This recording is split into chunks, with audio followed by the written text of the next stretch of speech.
Assalamualaikum warahmatullahi wabarakatuh. Salam sejahtera kita semua. Apa kabar teman-teman dimanapun berada? Kembali lagi pada podcast kami. Pada hari ini kami akan membahas tentang 4 pilar kebangsaan, di mana di dalam 4 pilar kebangsaan tersebut ada Pancasila, Undang-Undang Dasar 1945, NKRI, dan Bhinneka Tunggal Ika. Pada sore hari ini saya ditemani oleh 2 teman saya. Ada Bapak Iksan Prasetya Indra, STMM. Ada juga Bapak Ari Priyanto, STMM. Dan saya sendiri moderator Amir Hamzah Nasution, MSI. Pada hari ini kami akan membahas bagaimana relevansi seminar atau 4 pilar kebangsaan ini terhadap program-program asa cita oleh Presiden Prabowo Subianto dan Wakil Presiden Gibran Rakabuming Raka. Nanti kita akan bahas, akan kita kupas bersama teman-teman saya ini. Mungkin itu hanya pemantik saja untuk podcast kita hari ini, teman-teman sekalian. Karena kita berharap bagaimana visi transformasi bangsa hari ini bisa relevan dengan 4 pilar kebangsaan ini. Baik, nanti kita akan bagi ada 4 segmen, di mana nanti narasumber saya ini akan menjelaskan ya bagaimana keempat pilar kebangsaan ini bisa relevan dengan kondisi hari ini seperti itu. Mungkin nanti kita akan dengar Bapak Ari dengan Pak Iksan akan menjelaskan dengan kondisi-kondisi hari ini ya. Mungkin saya akan mencoba memantik sebuah kondisi hari ini, di mana memang Pancasila hari ini gitu ya. Nanti ini mungkin ke Pak Ari ya. Bagaimana Pancasila hari ini Pak Ari, yang kita lihat ya Gen Z kita hari ini sepertinya ya, kalau kita sering scroll TikTok dan sosial media sangat miris Pak Ari. Nah, bagaimana sebenarnya Pak Ari ya, Bapak Ari melihat tentang Pancasila hari ini Pak Ari? Apalagi hari ini dengan ya kita akan paham ya bahwa Pancasila ini bukan hanya sebagai lambang negara, tapi ini sebagai pedoman moral di bangsa kita Pak ya. Nanti mungkin kita berharap bagaimana Pak Ari bisa menjabarkan ya, bagaimana misalnya sila-sila di Pancasila itu Pak dengan program-program hari ini gitu ya. Mungkin nanti banyak Pak Ari bisa jelaskan seperti itu. Nah, mungkin itu Pak Ari, bagaimana kira-kira misalnya nilai-nilai Pancasila ini bisa kita terapkan di hidupan sehari-hari, dan bagaimana Bapak melihat tentang bagaimana relevansi program-program pemerintah hari ini Pak dengan nilai-nilai Pancasila kita Pak. Mungkin kepada Pak Ari kan bersama. Perkenalkan, nama saya Ari Priyanto. Saat ini saya mengajar di Prodi D4 Manajemen Bisnis di Politeknik Negeri Ketapang.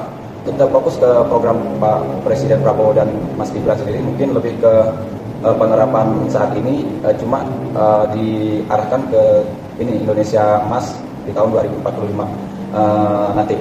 Tentu yang menarik tadi dari Pak Amir bilang kalau untuk generasi 2045 nanti, berarti kan saat ini terutama Gen Z itulah yang akan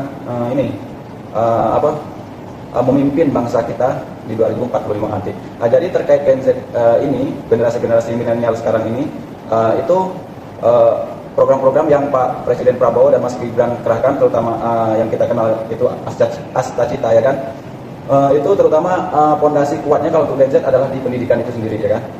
Pendidikan pun banyak gebrakan dari Pak Prabowo dan Mas Gibran di Asta Cita itu sendiri, terutama untuk seperti sekolah rakyat ya kan. Ya, sekolah rakyat ini terutama apa sebenarnya yang melatar belakangnya sekolah rakyat ya kan. Kalau saya pelajari itu sendiri, ini adalah gebrakan yang bagus dari Pak Presiden Prabowo dan Mas Gibran. Dia kalau dikaitkan dengan Pancasila itu sendiri, artinya kan kita mau terutama untuk sila kelima itu keadilan sosial bagi seluruh rakyat Indonesia. Makanya di situ tidak ada dengan status sosial misalkan, betul. Ekonominya ini di bawah rata-rata yang dari tidak mampu sekolah, maka Pak Presiden itu menggratiskan semuanya dengan fasilitas yang komplit ya kan. Kalau sekolah rakyat diasramakan, kemudian makannya juga diperhatikan, fasilitasnya dibantu oleh pemerintah semua, dan nol biaya juga kalau kita sekarang melihat Pak Prabowo biasa berkunjung di sekolah rakyat itu sendiri. Pun kualitasnya tidak kalah sih sebenarnya, seperti yang Pak Prabowo kemarin ada kunjungan ke beberapa sekolah rakyat dan disambut oleh siswa-siswanya juga. Pak Prabowo cukup mengapresiasi juga karena kemampuan mereka tidak kalah dengan sekolah-sekolah yang orang-orang kaya sekolah ya kan. Mereka juga mampu berbahasa Inggris, berpidato. Kalau yang saya lihat kan berpidato bahasa Inggris itu sangat fasih sekali, kemudian bahasa Arab juga, kemudian bahasa Jepang, dan beberapa talenta juga. Terutama yang saya lihat juga barisnya juga Pak Prabowo cukup salut itu, karena udah kayak setara memang kayak semi militer Pak ya. Kayak semi militer, kayak memang itu sekali, disiplin sekali gitu.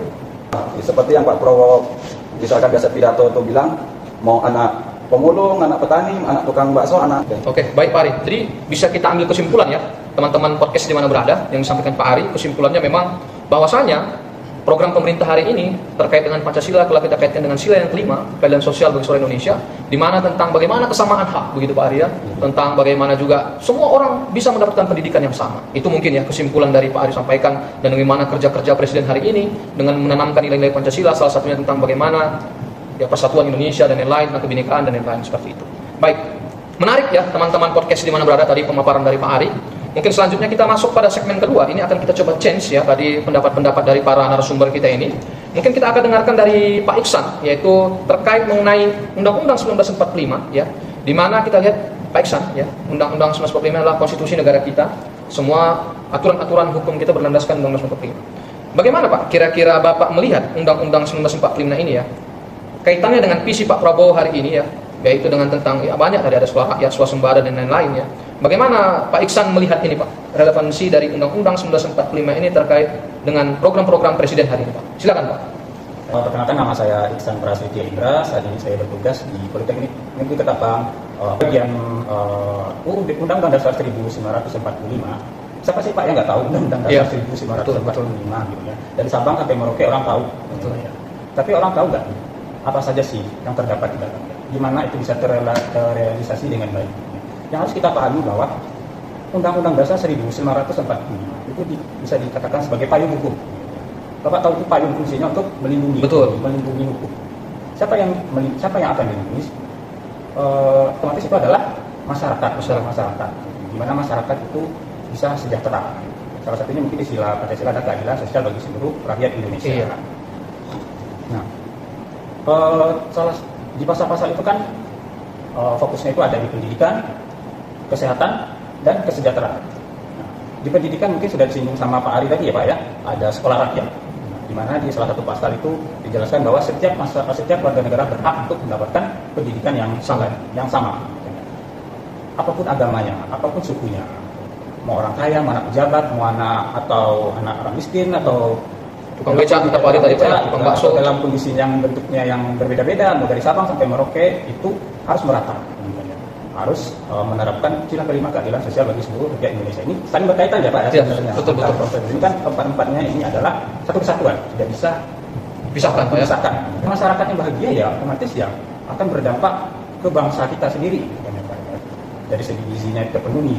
Karena ya anak-anak bangsa ini adalah harus kita pelihara. Karena mereka ini adalah orang-orang yang penerus nanti ya.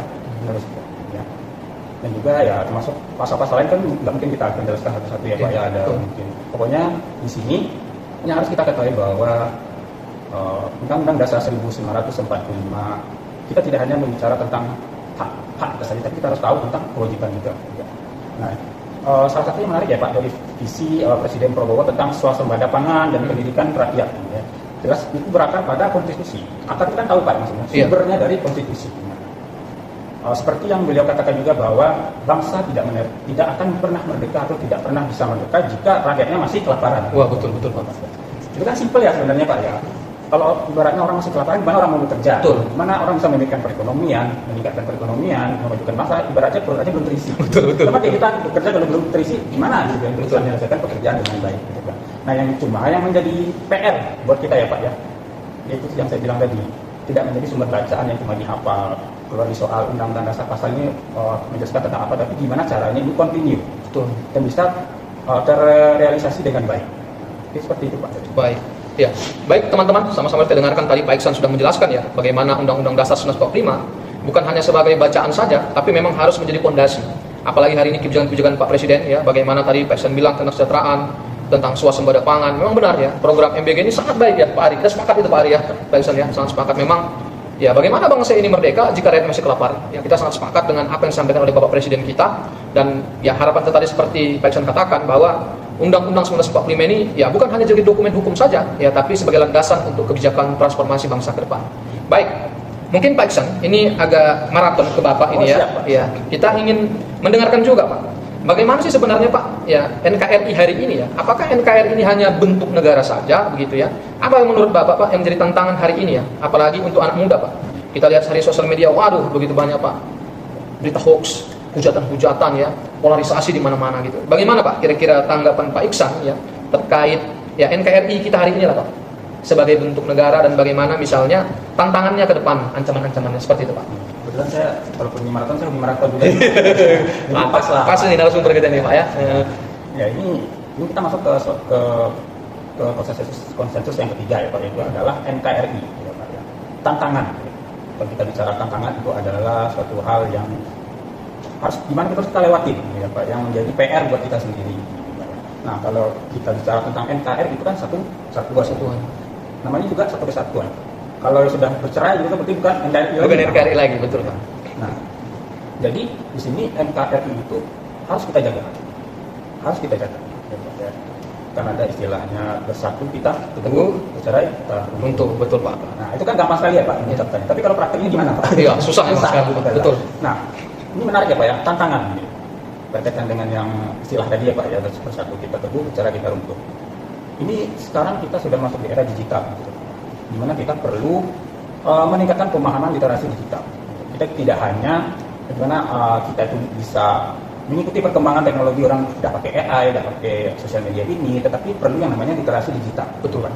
Sekarang tantangannya ada hoax Pak sekarang, kayak hoax di mana-mana, kan kita sudah bingung di mana yang aslinya, mana yang benar-benar berita itu benar-benar real atau yang hoax gitu. Itu kan karena bisa mengucapkan orang. Betul betul Pak. Ada orang bilang ini itu benar atau itu tidak benar, sebenarnya kita nggak tahu. Katanya jadi kejadian ada yang viral di sini. Tetapi orang dari Sabang sampai Merauke itu seakan-akan tahu. Gitu. Betul. Padahal orang di sini belum tentu tahu. Betul orang. Betul Pak.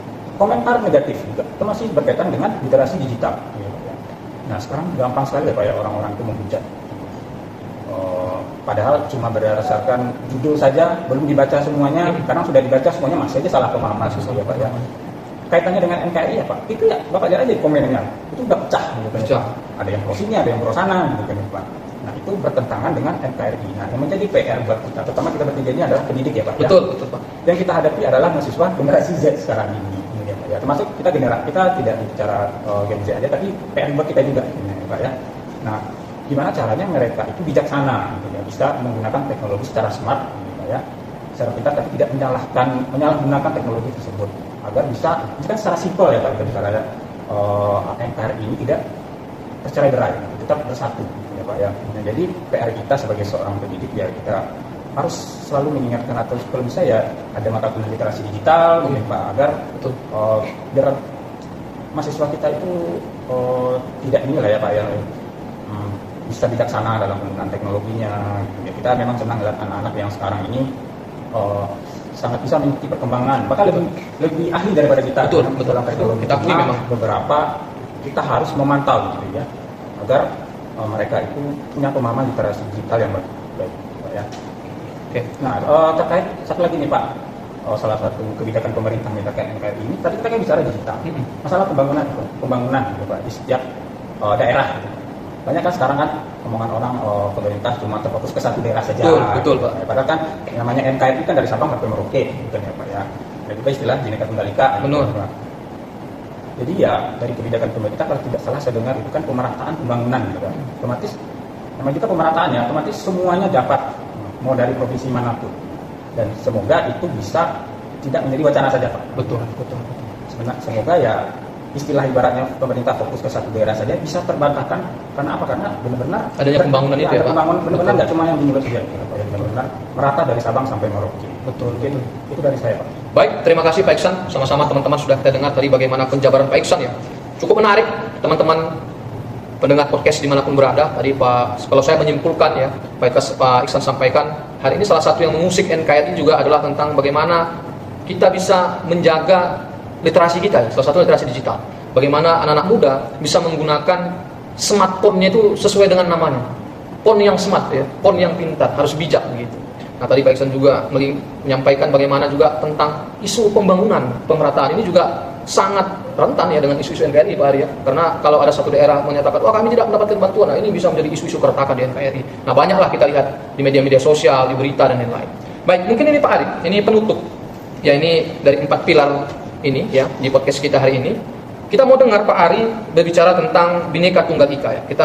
Kalau kita lihat hari ini Pak ya, wah kalau ditanya apa itu Bhinneka Tunggal Ika mungkin wah paham ya, walaupun berbeda-beda tetap satu dan lain-lain. Tapi kita pingin lihat ya, kita mau dengar dari Pak Ari sebagai ya, kalau kita, apalagi Pak Ari memang sebagai pendidik ya, bagaimana ya Pak Ari tentang Bhinneka Tunggal Ika ini ya, khususnya untuk relevansinya pada program-program pemerintah kita hari ini Pak. Mungkin Pak Ari bisa jelaskan sedikit Pak, karena waktu kita juga sudah agak terbatas. Mungkin singkatnya seperti apa? Baik, terima kasih Pak Amir atas kesempatan dan waktunya. Tentunya kalau kita sebagai pendidik dikaitkan dengan Bhinneka Tunggal Ika itu sendiri kan, tentunya kita di pendidik ini kita berhadapan dengan siswa, dosen, itu mahasiswa, kita sebagai dosen gitu. Tentunya kita memberikan ini masukan-masukan terkait dengan Bhinneka Tunggal Ika itu sendiri. Misalkan di ruang-ruang kelas kita, di ruang perkantoran kita, sekolahan itu biasakan ada gambar presiden, wakil presiden di tengah Pancasila. Terus yang dicengkram itu adalah ini semboyan kita yang bertuliskan Bhinneka Tunggal Ika dalam cengkraman burung Garuda itu sendiri. Tentunya Bhinneka Tunggal Ika itu sendiri ini adalah semboyan kita dalam berbangsa dan bernegara. Ya kaitannya dengan tiga ini tadi yang lain ya kan, yang sudah dijelaskan Pak Iksan, yang dipandukan Pak Amir, yaitu Undang-Undang Dasar, ya kan, NKRI, Pak ya? NKRI dan sebagainya. Terus semboyan kita adalah Bhinneka Tunggal Ika ini walaupun berbeda-beda namun tetap satu. Sebenarnya unik kalau dari Sabang sampai Merauke, dari Miangas sampai Pulau Rote itu kan ada tentunya pulaunya banyak, kebudayaannya banyak, sukunya juga banyak. Kita berpegang teguh kepada Bhinneka Tunggal Ika itu sendiri untuk tetap menjaga keutuhan negara Kesatuan Republik Indonesia dan tentunya mencapai tujuan yang tadi sebagai berbangsa dan bernegara. Tentunya ekonomi kita sesuai dengan misi-visi Presiden Prabowo, ekonomi kita selalu diperbaiki kaitannya dengan Undang-Undang Dasar 45 juga tadi, terutama di pasal 33 untuk ini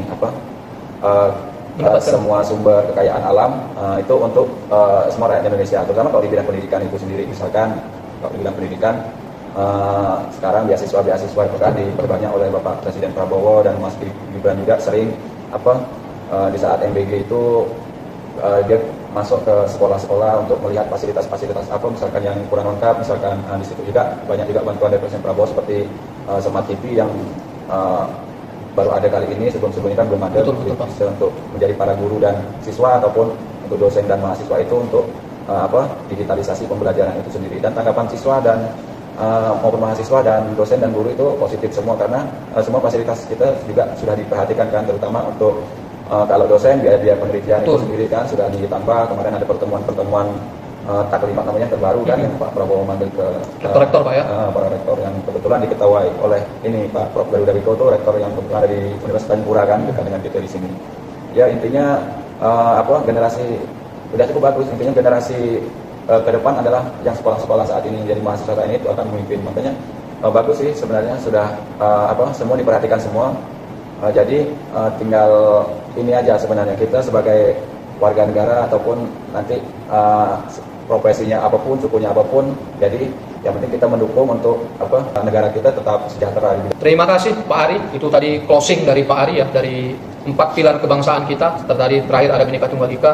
Memang kita lihat hari ini ya, Indonesia memang cukup beragam, tapi sampai hari ini belum ada gesekan. Alhamdulillah ya, puji Tuhan belum ada gesekan ya, walaupun yang lalu ada, tapi mungkin beberapa atau 20 tahun terakhir ini kita tidak menemukan itu. Ini semakin sadar masyarakat Pak ya, tentang bahwa perbedaan itu adalah sebuah keniscayaan, dan kita yakin kita seperti sampai Pak Iksan tadi ya, ada NKRI, ada Undang-Undang 45, kita memiliki rasa kebersamaan. Baik, terima kasih Pak Ari, Pak Iksan ya, terima kasih untuk hari ini telah menjadi narasumber. Mungkin penutup teman-teman dimanapun berada, mungkin dari diskusi tadi kita melihat bahwa 4 pilar kebangsaan bukan hanya konsep seperti disampaikan kedua narasumber saya, tapi ini adalah fondasi nyata ya untuk mewujudkan bagaimana visi transformasi bangsa kita ke depan. Seperti asas cita tadi Pak ya, bagaimana Presiden kita ingin Indonesia kita mandiri, berdaulat ya, dan sejahtera dengan program-program hari ini. Tadi Pak Ari jelaskan ada sekolah rakyat, makan gizi gratis, dan lain-lain. Pak Iksan sudah menyampaikan bagaimana Undang-Undang 45 menjadi payung hukum gitu ya. Dan kita berharap bahwa 4 pilar kebangsaan ini menjadi nilai-nilai pedoman dalam kehidupan kita sehari-hari. Terakhir, saya mengutip sebuah pepatah, teman-teman. Bangsa yang besar adalah bangsa yang menghargai nilai-nilai kebangsaan. Terima kasih teman-teman pendengar setiap podcast kami dimanapun berada. Ke depan kita akan membahas kembali tentang isu-isu yang relevan. Itu saja untuk podcast kami hari ini. Sampai ketemu di episode berikutnya. Assalamualaikum warahmatullahi wabarakatuh. Waalaikumsalam warahmatullahi wabarakatuh. Terima kasih.